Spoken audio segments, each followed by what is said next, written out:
Fishing ট্র্যাপগুলা এখানে শুরু করি।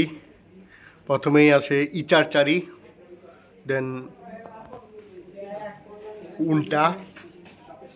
ইচারচারি আর উল্টার পার্থক্য হলো একটা ডাবল পার্ট, একটা সিঙ্গেল পার্ট। এরপরে আছে ঢুলা বা খোলই।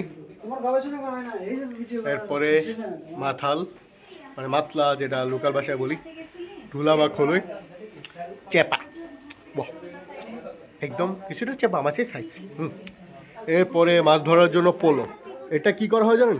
এটা নিয়ে মাছের উপরে দিয়ে দেওয়া হয়, পরে যে মাছগুলো আটকে সেগুলোকে হাত ঢুকিয়ে সেই মাছগুলোকে তোলা হয়।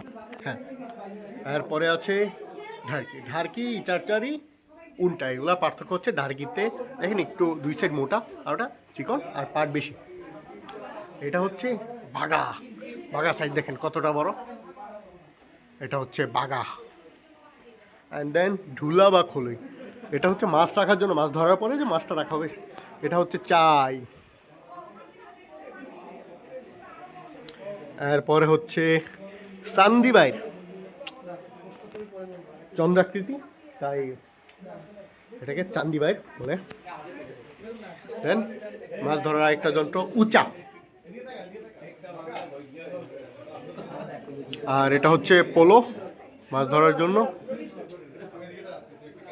আর এইটা হচ্ছে ডিয়ার, আর হচ্ছে ডার্কি, সেই দেখতে। তো গাইস, এইগুলো ছিল আমাদের ফিশিং ট্র্যাপ।